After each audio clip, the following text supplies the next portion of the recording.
change my name. All right. Bismillahirrahmanirrahim. Assalamu alaikum and welcome. Miss Naveen, how are you doing? Good. Thank you so much for having me. Thanks for hopping on. I really appreciate it. I know it's probably like after your lunch time for your work day, but did you get to have lunch today? Not yet. I'm looking forward to eating after this. Okay, what have you got planned for your lunch? Some spring rolls. Okay. All right. Are you more of a sandwich person or just like a snack appetizer for lunch? Um, Usually I end up doing snacks, but yeah, I like a good sandwich. I'm a sandwich girl. Yeah, sandwiches are fun. Yeah. Yeah. These days, I mentioned to Iman the other day, but like peanut butter with honey and chocolate chips on top, like yeah, that was legit. And bananas or no bananas. I've done bananas before, but if they're not on hand, whatever, like I'll just take it. I'll take the finish. All right. So Naveen, you are a scientist Yes. and you're a Northwestern grad and you work full time, you work remotely from home. And this is just like random stuff I know about you. You grew up in Chicago, not Chicago. You worked in Chicago and then you also lived in South Dakota for a bit. But where did you grow up? Yeah, born in New York City. We lived in Staten Island for a while, and then in '91, when I was 8, we moved to rural central Illinois. So I grew up an hour southwest of Peoria, Illinois, out in the country in a small farm town called Canton, Illinois. Okay, country girl after a big city life. But okay, well, I mean, because we're talking about, us as Muslim women pursuing Islamic education, and like you are studying still, but in your beginning years, how did you find that transition from New York Islamic learning? Did you go to Sunday school or whatever? Yeah, And then how was it in Illinois? I mean, that was like, back in the day, late 80s, early 90s. So the community was still sort of trying to figure itself out. We did have a community center, but it was, and as it is in big towns, the community sort of self segregates along ethnic lines. So it was mostly that kind of thing. And so there was a Sunday school. I do remember going, but I think it was still in its like sort of growing up phase and like infancy phases. So not like an established, not like what you have today, certainly. So like it was very like just the community getting together for more social reasons than necessarily like bona fide classes. So it was mostly my memories around that early time are just getting together with the aunties and uncles, which, We that love in it. We love yeah, the aunties and exactly, like uncles. right, exactly. That's like a core part of development too, is spending time with your elders. So For that was sure. that. And it was similar when we moved to Illinois. The challenges were that we were sort of really isolated. We were an hour away from the nearest Muslim community, and it was small. It was tiny. We rented a house in the middle of nowhere, but it was kind of cool because we weren't enough to like ethnically segregate. So like everybody just came to the same small mosque. So it was really kind of a cool little diverse little hot spot. It was a cool way to grow up because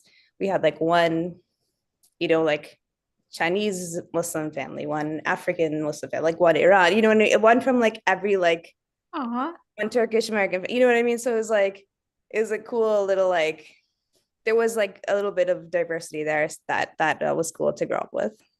That's really nice. It's nice that you had like a space at least, or like you Yeah. had people to come together with, mashallah.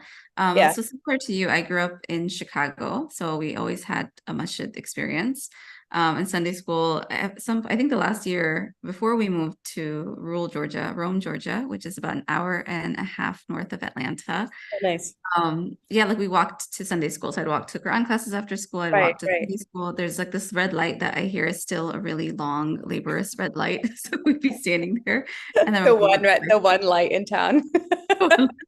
and then in Rome, which is north of Atlanta, there was no musalla or masjid structure. So about 4 or 5 years were spent there, but maybe there were, I mean, with my family and like my relatives, like my aunts and uncles, and there was maybe 2 or 3 other Muslim families. So I think the men would get together and like pray in Jama, but like in Jama, like on Jama only, right? And it's like, oh, it's Friday, your dad's gonna go and pray with, and I'm just like, I guess that's what they do. But aside from like a excerpt in a social studies book, I didn't really have that grounding. And then for Sunday school, we drive the hour and a half to the city. Got it. But again, it's still, you get like 2 hours of like random things thrown at you, and you're like, what's going on? Yeah. I mean, God bless all our aunties, uncles. They tried hard to, they all were volunteers. They all had jobs. They're all doctors and teachers and lawyers and, engineers, and they volunteered and they tried their best to like put together some sort of like, curriculum education for us. And, that's not an easy thing to do. I think about myself right now, like would I do that for like if I lived in a rural town, would I like volunteer my time to like, try to like put something together for kids? And now I would, but back then, like I don't know if I would even a couple years ago, you know what I mean? So like I really do retrospectively really appreciate like what our elders and their generation tried to do for us, Right. I mean, they saw in their some capacity. absence. Yeah, Yeah, yeah. exactly. Right. So yeah, it was good times. A lot of just like running around and shenanigans on the in the Masjid ground parking lot. In the backyard we had a little playground swing set, and like just a lot of fun times like barbecues and like um arguing over spice levels on the food. So yeah, there was Cute. yeah, it was good times. I have like really really pleasant memories from growing up, and just that really small town vibe, like homegrown, real organic community that was just being executed week to week. And kudos to our parents for just Yeah. putting it together and trying to give us a semblance of community and religion. So, So uh, this reminded me, you had a story you shared with me, I think when I first met you, and it had to do with Thanksgiving yeah. and South Dakota. Yeah. It's So, that okay. building family and community. And I'm just like, small town life is really different. Yeah, right. Absolutely. So in Illinois, my parents tried to give us the like best of both worlds of like rural life, but also like give us plenty of access to like our Pakistani and wider Muslim community. Fast forward many years later, my parents moved to South Dakota, and the town they moved to has no Muslims, so completely sort of isolated as that. So like, like our big brown family moved to like a small rural town in northern Black Hills of South Dakota. And we moved to this really cute community, like this, and our neighbors, and they're like very, they're like Christian, uh, like NRA members, like Republicans, but they were so welcoming and kind. And I guess my story that I told Afshan is about how like you should never judge a book by its cover. So what happened was we get there, and we were super nervous to be in this like very like Republican, conservative Christian like sort of town and state and this community. And we're like, man, I don't know if like our neighbors are going to accept us, if they're going to like us. Like, and so it turns out that they're super friendly. They invited us over to their like, barn, and we had, like food with them, and we got to know them. We became friends. And then Thanksgiving rolls around, and everyone for whatever reason that year was going to be in South Dakota. Like no one was leaving to go visit their kids, and so we're all kind of like, oh, what are you doing for Thanksgiving? What are you doing? They're like, oh, we're all going to be here. And so our neighbor Larry was like, oh, why don't we all do Thanksgiving together? And we were like, yeah, that sounds like a great idea. And so Larry's like, yeah, he's a hunter. He's like, I'll get the turkey. And so He then, hunted the turkey. huh? He hunted the turkey. Yeah, well, yeah, he usually like, I don't know. Yeah, he hunts his own turkeys. He did in the past. And so we were like, okay. And then, the like question of like, oh man, should we go? Like, none of the food's gonna be like sabiha, like, and if we say something, they're gonna know we're Muslim. Like, how do we do this? And so I was just like, and if we go, we just kind of pick at the vegetables. They're gonna be like, why are you not eating? So like I was like, you know what? I'm just gonna tell Larry what's up. Like I'm gonna say, hey, listen, like we're a Muslim, like these are our religious laws, our dietary restrictions. We eat halal. I was gonna explain to him what that is and kind of see if we could work together on like getting a menu that would work for Yeah. everybody. So I go over and I'm like, Larry, this is the situation, we'd love to come, but like we have these religious laws. He's like, oh, what's that? And I explained to him like what it is, halal. And he immediately got it because he's a hunter. He's like, oh, he's like, no problem. He's like, well, me and my son will trap a turkey. You're a wild turkey. Your dad can come over and he can slaughter it and pray and do whatever he needs to do. And then we'll dress the turkey, like take all the things out and do all the defeather and all the things. And we'll give it back to your mom and your mom can cook it. She's a great cook. And by this time, everyone loved my mom's cooking. Like they're crazy about Oh, biryani. Mashallah. And so they were like, yeah, well, it's Thanksgiving at your guys' house. We were like, okay. So Sure enough, he tracked a turkey. My dad went over there, zibbat it, did all the things, bismillah, made it halal. They dressed it, did all the things, cut off the feet and the feathers and like all the things, cleaned it, and then they in a little in a big Tupperware bowl, handed the turkey to my mom. Like, here you go.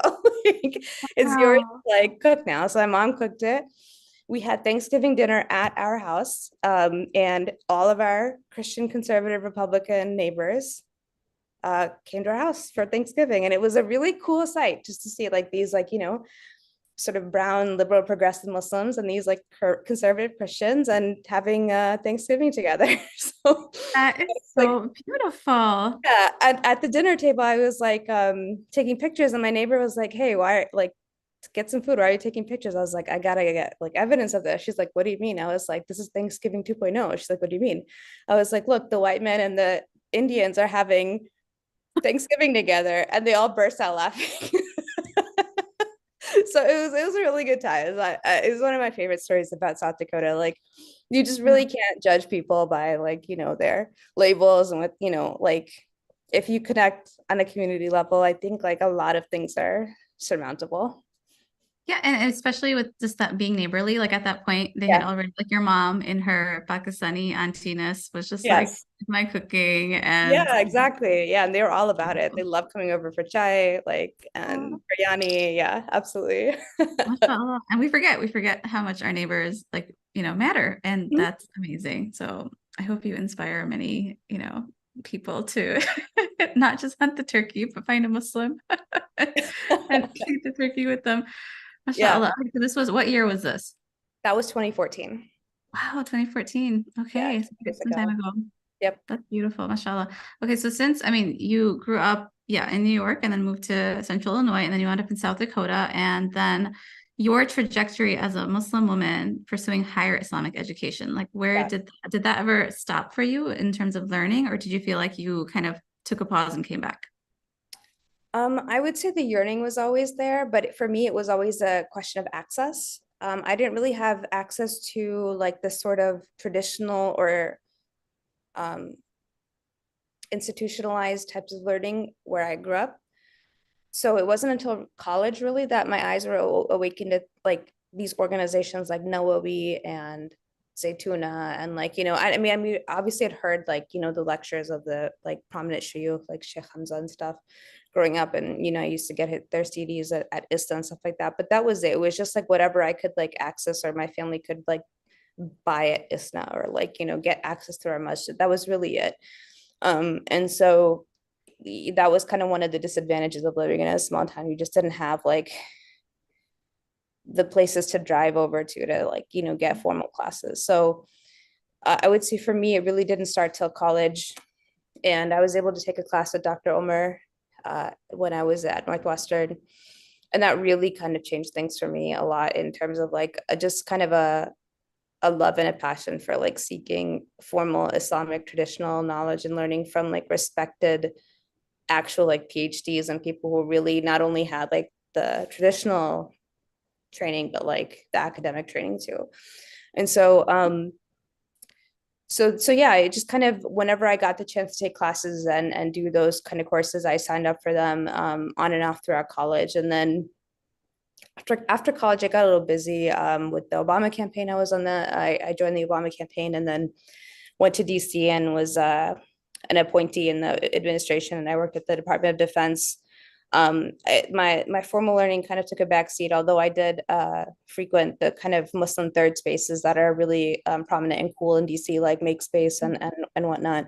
I tried my best to remain connected to a Muslim community, but I would say my real yearning for it didn't really start in earnest until I was deployed to Afghanistan, and when I came back to South Dakota, I went to grad school there. I don't know, for some reason, maybe it's just like being out in nature. I just really wanted to connect with my deen and religion. And, it's one thing to do it on your own, to pray, read Quran, but there's really this like, you need a teacher. Like, that's my like one thing. Like, you need a teacher.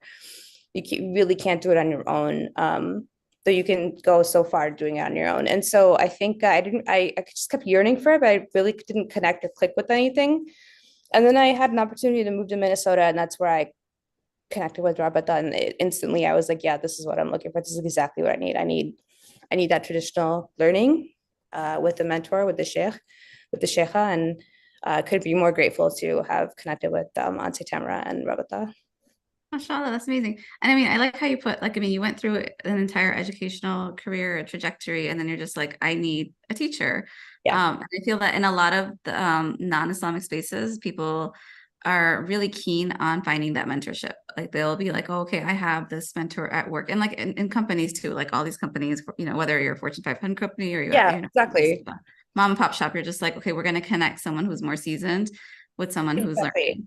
Yeah, and even at work, I recommend that too. You can do so, you can go so far on your own, but at the end of the day, you really need a professional mentor. You need a coach. You need somebody to like train you for the next level. And that's exactly what I felt in my spiritual life. I'm like, I'm not a scholar. I'm not a pro. I don't know I can do the basics that I've learned and I can execute them even really well, but like that's just I'm gonna reach a ceiling. I need to break beyond Yeah. that and go further. And that's where you really need a teacher. So yeah, like if I have like one recommendation for people, not that I'm like, you should take my advice, always take my advice with a grain of salt, but like you need a teacher. If you're serious about any one thing, find a teacher in it. Yeah. Okay. And with your find a teacher, and then with your studies, I mean, you're slammed at work. I mean, I know I was talking to you at 8 in the morning, and then you got on right now, and you're like, Yeah, "Phew, it's been yeah, a day." I mean, yeah, if someone was in your shoes and they're like, "No, I have a really busy career and responsibilities, and I'm not like, again, like my time is money." yeah, yeah, yeah. What would you advise to how to start that path, that journey? I mean, just start because and like find a program that has online flexibility and like, you can has hours after work on weekends. Find a flexible program. That's like the best thing. Um, it is really hard with work and like, if you're a mom, you've got kids, I mean, it's even harder, but it's not impossible. You can eke out a half hour, an hour to do an online class at, for a program that has that kind of pace and online learning. You can do it on your own time then. So Okay, and then it's we'll wrap up because I know like you have to go. But what's been one class or like one class experience in your learning journey that like still kind of holds dear to your heart? Like it's something, is there anything that you think back on and you're just like, wow, that was a really nice moment, or that was a really transformational class? Yeah, I had the chance to take the Imam Nawawi 40 Hadith Ijaza class with the Auntie Hey, Tara. did And you do the test? yeah, so I'm ashamed to say I haven't gotten to take the test yet, but I'm sorry, I'm working on it. Good. But I will say just being in that class and being connected to Hadith in that traditional way was really meaningful in a way that I didn't expect. Like, and it really made me feel connected to Hadith. And because of my lack of traditional training, I didn't realize how powerful that would be. And I didn't realize how much that is like a real thing to like study the text in Arabic traditionally with your sheikha or sheikh. There's this like spiritual and emotional component to that I can't explain. It really connects you to the words of the Prophet sallallahu alaihi wasallam. And so like in a way that's like beyond the text, like you feel connected. And that was really, really moving and like spiritual for me. It made me kind of appreciate all the more and fall more in love with just like this, even the academic study of the sciences of Islam. Like there's real value in it. It changes you if you're serious about it and if you lead with your heart when you're in those classes. So I think that was really, really special and really cool. Inshallah. I mean, that's really sweet because I think what you said is reflective. It's like when you're learning with your heart, it's a whole different experience. Yeah. Because I took that class in 20, whenever the year before you. But it was, I think, after Hajj, the most like spiritually enriching experience because it was so transformational. Like not Yeah. just academically, it combines the Sira, it combines Arabic, it combines Hadith, it's just all these things, the Aqidah, like everything's just coming in, and Yeah. you're like, wow, these are the words of the Prophet Sallallahu Alaihi Wasallam. Like Yeah. it's wild. Exactly. I mean, and another thing about that, I didn't realize there's a whole theory behind why Imam Nawawi chose those 40 hadith. There's a whole story and narrative about how you start with like on your tazkiyah journey from like, Islam, Ihsan. Is, I'm getting that right. Yeah. Islam, Ihsan, Ihsan. Iman, Wait, Islam, Ihsan. okay. Sorry. I'm totally butchering that. Islam, So Imam. Iman is your the Here we belief, go. and then Islam, Islam. Iman, Ihsan. Yeah. Sorry about that. I totally butchered that. But yeah, there's like a real trajectory, a lot of thought behind those 40. And so I was really, really blown away by just how much uh thought and loving care is put into the curation of even the hadith. So that was That's beautiful. Okay, thank you, Naveen. yeah, of Naveen, who's course. got the same last name, but we're not related. We're still sisters. All right, good luck on Sisters your in Islam. sisters in Islam. Yeah, exactly. I'm sure we're related somehow. Okay, we'll Probably, yeah. We should do that genealogy one day. give everyone our DNA. Inshallah. Okay, good luck on your hadith ijaza. Inshallah, you'll Thank you pass so the much. flying Make dua course. for me, please. Beautiful. Yes, I will Okay, absolutely. okay. And I'll see you Thanks a inshallah. lot.